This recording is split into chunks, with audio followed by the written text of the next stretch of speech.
I'm somewhere outside of Sun Valley, Idaho, and behind me is what very well may be the best camping setup in existence, at least in my opinion. It's a combination of a 2018 Toyota Tacoma TRD off-road and an off-road Teardrop camp trailer built by a company called Bean Trailer in Salt Lake City. None of this belongs to me. The Tacoma has been loaned to me by Toyota for the week, and this Teardrop trailer has been generously loaned to me by, Bean Trailer. Anyway though, it has given me an opportunity to kind of see what it's like towing with a mid-size pickup, to really put the Tacoma TRD off-road through its paces, given that we are off-road here. And it's allowed me to see what it's like camping with a Teardrop trailer. As you can see, this one's a little beefier than most. It has your off-road tires. It has some cool additional features that we'll get into in a little bit. But I thought this was a good opportunity to just kind of do an overview of this whole setup, starting with the truck. So as I mentioned, this is a 2018 Tacoma TRD off-road. Being that it's a 2018 model, it comes standard with a variety of driver assistance safety features. It has automatic braking, radar cruise control, blind spot detection, and maybe a couple of other things. But anyway, the suspension in this thing has proven really capable. It softens blows. It's a little soft in the corners on the highway, but once you get off-road, it's a lot of fun. TRD off-road also comes with a locking rear differential and crawl control, and Toyota's fancy multi-terrain select mode that allows you to select between rocks, sand, moguls, and different types of terrain that the traction control then helps you get over.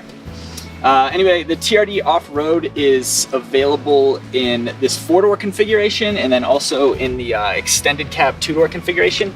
As of 2016, there's no more single cab Tacoma, but the TRD off-road can be had in either the shorter 2-door cab configuration and also in this 4-door configuration, but either of which seats 4 or 5 people. TRD off-road can also be had with the 5-foot bed, which this one has, or you can get it with a 6-foot bed, which is more practical, but also makes the truck overall longer and a little bit less maneuverable in tight spaces. But this thing is a lot of fun by itself. We had it on some back roads, and there are some dirt roads, and it's fun to whip around back there. Perhaps its one main flaw though is its transmission. The trailer that we're towing here weighs roughly 2,000 pounds, and this truck comes with a 6,800 pound towing capacity, as quoted by Toyota. And even with this relatively lightweight 2,000 pound trailer behind us, we had a lot of trouble on the highway. Here, coming into Sun Valley, the speed limit was about 80 miles per hour.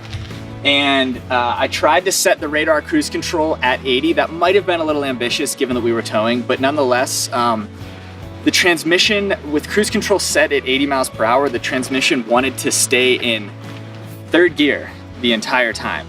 I didn't let it stay in 3rd gear for long, but with cruise control on, keep in mind this is a 6-speed automatic transmission, and it sat in 3rd gear at 80 miles per hour, which is not ideal for wear and tear, not ideal for fuel economy.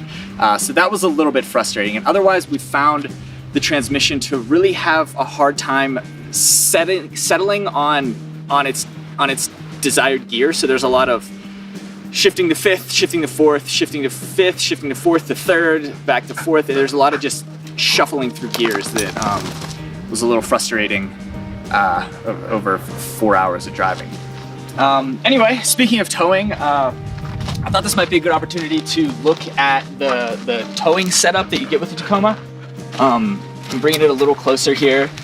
So Tacoma comes with a 4-pin connector, which does your basic running lamps, brake lights, and turn signals. So that's if you're towing like a smaller trailer, I think, that doesn't have trailer brakes. But you also get this heavier duty 7-pin connector, which covers everything I just mentioned, plus trailer brakes, and I imagine a few other things. Can you zoom in there and see? It conveniently tells you what all the connectors handle there. Anyway, this trailer uses a 7-pin connector, so we'll just plug it in right there. You can see we're decoupled. Given that this is an off-road trailer, it has a kind of off-road oriented connection here, so this piece sits in here and allows the trailer to go up and down this way, and then the connector also allows for this kind of movement so that the trailer can articulate independently of the truck, which is convenient for being off-road like we are. Other than that, you've got the 7-pin connector. This is kind of a unique setup here. It also has this little cable for if the trailer were to somehow separate from the truck. This is kind of like on a treadmill, the little clip that you clip to yourself in case you fall off that shuts off the treadmill immediately. If this cable is pulled, it will turn the trailer brakes on and hopefully bring the trailer to a controlled halt in the event that you separate from the truck. Anyway though, let's take a look at the trailer. This is a pretty cool setup. It's really simple, so the Teardrop trailer may not be for everyone, but for 2 people and 2 dogs, which is what our party consists of here, it's actually been really sweet. Up front here, you've got 2 storage lockers, which you can put, I guess, like firewood or any other heavy-duty items. You've got a spare tire that is a little smaller than the off-road tires, but I imagine it'll get the job done in a pinch. Up top, you've got, well, these fenders you can stand on. They're heavier duty. They're like in a, I don't know, powder-coated kind of truck bed liner kind of feel, but you can stand on them. And up here, you've got 2 roof rails upon which you can mount a rooftop tent and take your sleeping capacity from 2 people to 4. 2 in the tent, 2 inside.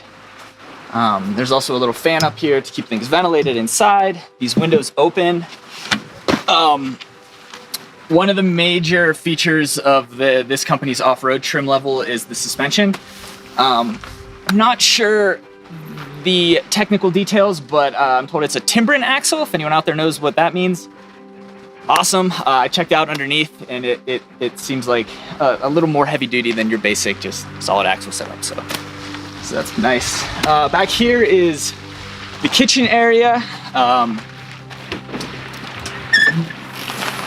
You've got counter space, which when you're out here in the middle of nowhere, counter space is awesome. Anything that allows you to follow the same routine that you use at home when it comes to cooking and cleaning up and everything is awesome. So you've got ample counter space. You've got a little Dometic brand sink here. Underneath, there's a 5-gallon water tank, and then there's a pump that'll pump water out of the sink, and then the water runs through the sink and out this little hole over here. Here's what the faucet looks like. Turn that on. There you go. And then that all closes up. Like I said, water tank, some components under here. This connects to your stove over here. Just pull this out. Pop this, whoops. Pull that out. This clips up. That flips over. And then there's a little propane tank over here that you screw this into, and then you screw these into here and here, and you've got a little 2-burner stove, which is super convenient. Okay, additionally, you get this little refrigerator here, which is pretty much it's pretty big. It's kind of your standard camp refrigerator. It's one crazy dog. But that's pretty convenient, and it all runs off the trailer's battery. We've been out here for about 2 days, and we haven't killed the battery. So I can't speak to exactly how long it will last, but with moderate to conservative use, you've got at least 2 days with your battery. Okay, let's put that away. Let's just close this up here. You've also got some additional storage space back here. Close this up.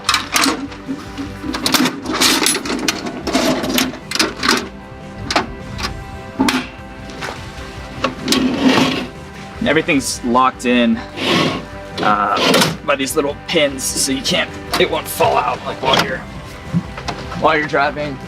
Close this up. This little table is another little add-on item. It's kind of swings out, so you're doing that. But this also comes down, and you can just throw it inside. So this locks. It comes with an awning. So we set this awning up in about 10 minutes. They're pretty easy to set up.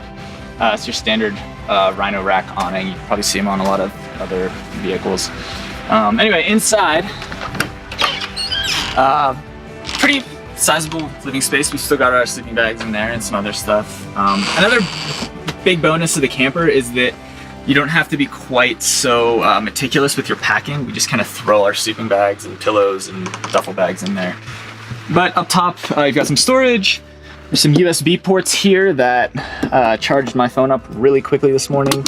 A couple lights. There's a light up top. There's a little skylight here. And then there's a fan. Keep your airflow going at night. And that's about it. So anyway, this has been a really interesting experience, kind of getting to understand the dynamic between your mid-size pickup and your off-road teardrop camp trailer. Altogether, it's a pretty sweet setup. Not as enthused about the Tacoma's transmission on the way here. That part's a little weird. But other than that, it's been a pretty sweet setup. We were able to pack up a lot faster this morning, just a little bit more relaxed week overall. Anyway, in terms of cost, one thing we should mention, as optioned, this Tacoma costs around $42,000, and then I think this trailer as equipped is around $20,000. Anyway, yeah, this has been a lot of fun. Thanks Toyota, thanks Bean Trailer, and that about covers her. Thanks.